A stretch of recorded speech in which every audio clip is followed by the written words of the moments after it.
जय हिंद, नमस्कार साथियों। मैं फैमिली एस्ट्रो से सविता आशा करती हूँ कि आप सभी अच्छे होंगे। आपका आने वाला समय भी बहुत अच्छा रहे।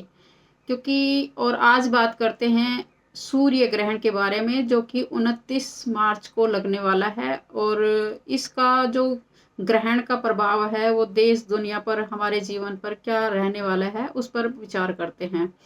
सूर्य ग्रहण वैसे तो भारत में दिखाई नहीं देगा, लेकिन फिर भी कुछ भी ग्रहण एक ऐसी चीज है जो कि दिखाई, जहां पर दिखाई नहीं देगा वहां पर उसका कम इफेक्ट होगा, लेकिन जहां जिस देशों में वह दिखाई देगा उसका इफेक्ट वहां पर ज्यादा दिखाई देगा। क्योंकि सूर्य और चंद्रमा एक ऐसे ग्रह हैं जो कि हमारे जीवन पर प्रभाव डालते ही डालते हैं। सूर्य हमारी ऊर्जा का कारक है, हमारी आत्मा का कारक है, और पेड़ पौधे भी उनसे ही ऊर्जा लेते हैं, तभी वो हमारे जीवन में खान पान की व्यवस्था उत्पन्न कर पाते हैं। तो इस तरह से उसका बहुत ही ज़्यादा हमारे जीवन पर इफेक्ट पड़ता है सूर्य का।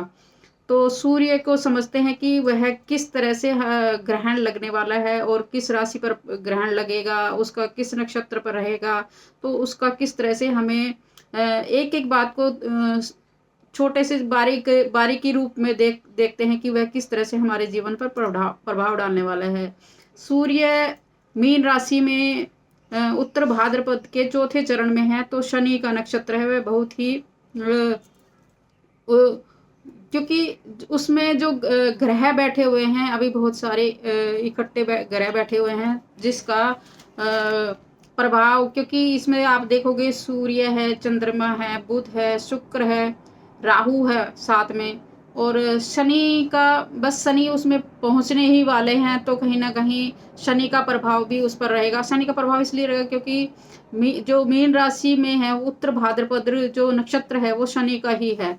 और अगर आप देखोगे तो गुरु की दृष्टि केतु पर पड़ रही है। ये जो पांच पांच ग्रह हैं, इनकी दृष्टि भी केतु पर पड़ रही है। पांचवी दृष्टि गुरु की केतु पर, मंगल की चौथी दृष्टि केतु पर। तो इसका जो भी किस तरह से एक एक ग्रह का हमारे जीवन पर प्रभाव रहने वाले हैं आने वाले 3 महीनों में, तो उसका हम आगे थोड़ा सा विचार करते हैं।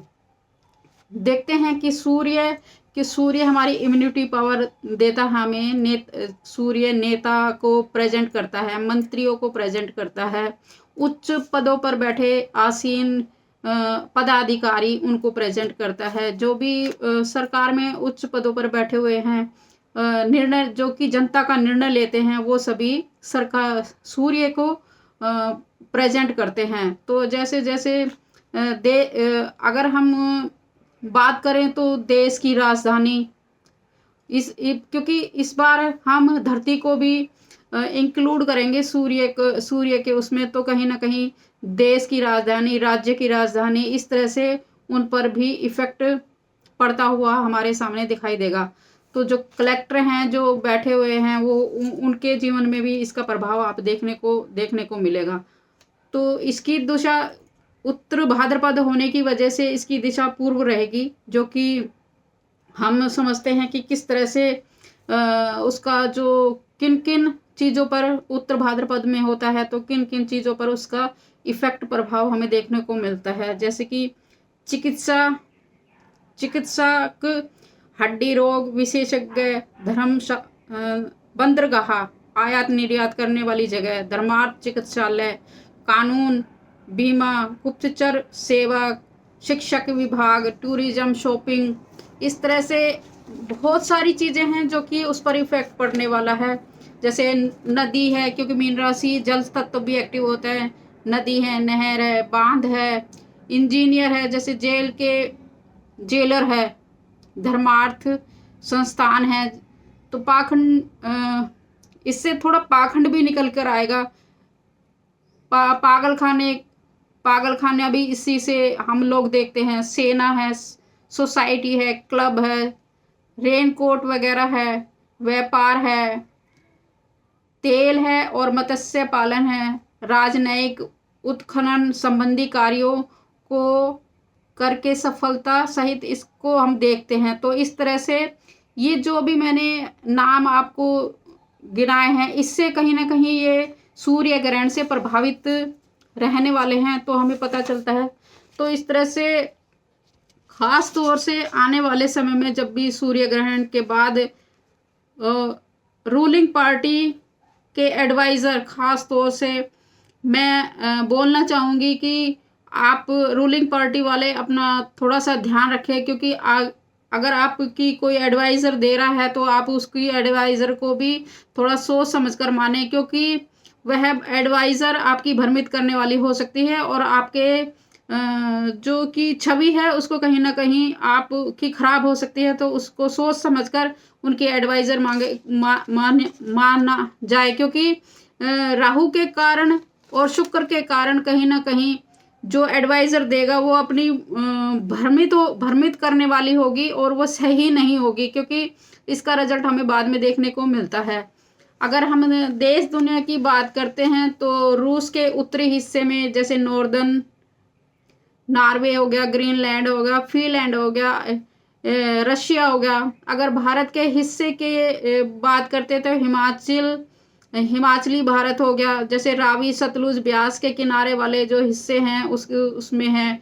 पंजाब हो गया, मणिपुर हो गया, उत्तराखंड वाला अंतिम छोर जो है जो मांडा गांव है उससे रिलेट करता है। मीन राशि की अगर हम बात करें तो जैसे कि मीन राशि में उसमें इंक्लूड है, तो मीन राशि से हम देखते हैं नॉर्दर्न अफ्रीका, स्पेन, फ्रांस, क्योंकि मीन राशि बीमारी का कारक भी देती है। तो बीमारी जैसे आग लगना, ब्लास्ट जैसी पानी की समस्याएं, ऑक्सीजन से रिलेटेड कोई प्रॉब्लम, नॉर्वे सी या आर्कटिका जो महासागर है उसको पूर्व सी, जितने भी पूर्व से रिलेटेड हैं वो हमें आगे आने वाले समय में कुछ न कुछ परेशानी दे सकते हैं, क्योंकि जल एक्टिव हो रहा है तो कहीं ना कहीं सुनामी, समुद्र से रिलेटेड सुनामी, समुद्र के बीच में कुछ सुनामी उठ सकती है और उससे जो आने वाली प्रॉब्लम हमारे सामने देखने को मिल सकती है। तो उसमें या धार्मिक उन्माद भी बढ़ सकता है।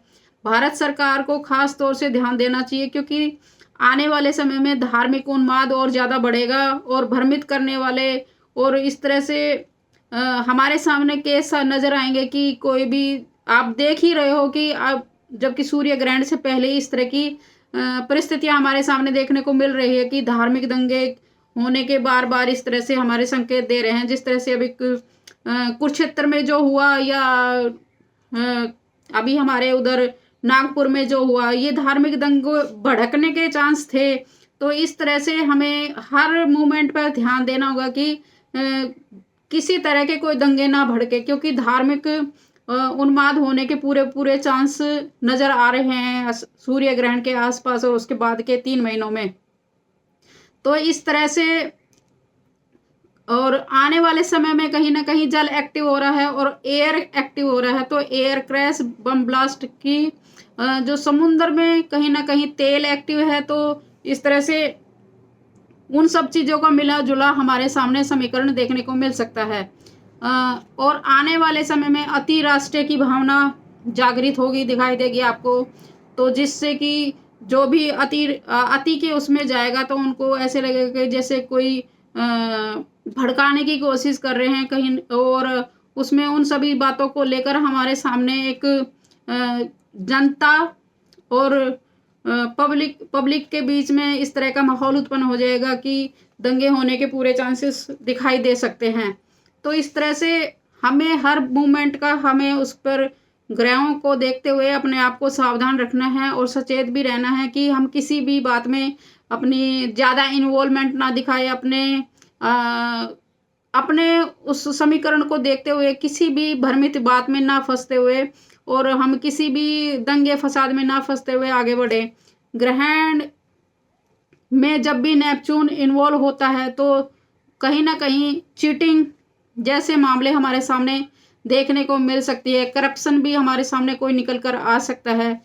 तो इस समय में जब शनि भी साथ में इन्वॉल्वमेंट दिखा रहा है तो जाली कंपनियां बनने के पूरे चांसेस होते हैं और जाली कंपनियों का जो भी घोटाले हैं वो हमारे सामने देखने को मिल सकते हैं। इस तरह से देश और दुनिया में उथल पुथल का माहौल सा बना दिखाई देगा। आने वाले 3 महीनों में महंगाई बढ़ सकती है, तो खाद्य अनाज महंगे हो सकते हैं।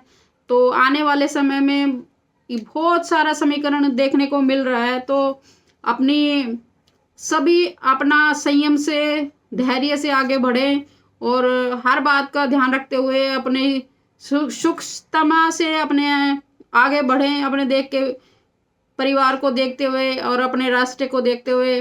भारत के हित के लिए हमें किसी भी धार्मिक उन्माद में नहीं फंसना है और अपने आप को बाहरी चीज़ों से बचा कर रखना है।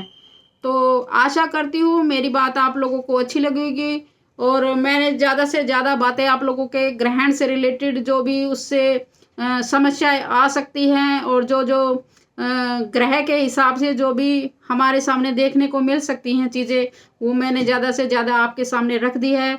और जो भी आगे वीडियो लंबा ना हो इसलिए मैं छोटा करते हुए क्षमा चाहती हूँ, क्योंकि अगले वीडियो में आपको और ज़्यादा चीज़ों के बारे में बताऊंगी कि किस तरह से हमारे जीवन पर इफेक्ट पड़ सकता है। मेरी बात अगर आपको अच्छी लगी है तो मेरे चैनल को सब्सक्राइब कीजिए और मेरी बातों को और लोगों तक भी पहुंचाइए ताकि उस चीज़ का वो लोग फ़ायदा उठा सके। जय हिंद, जय भारत, ओम नमः शिवाय।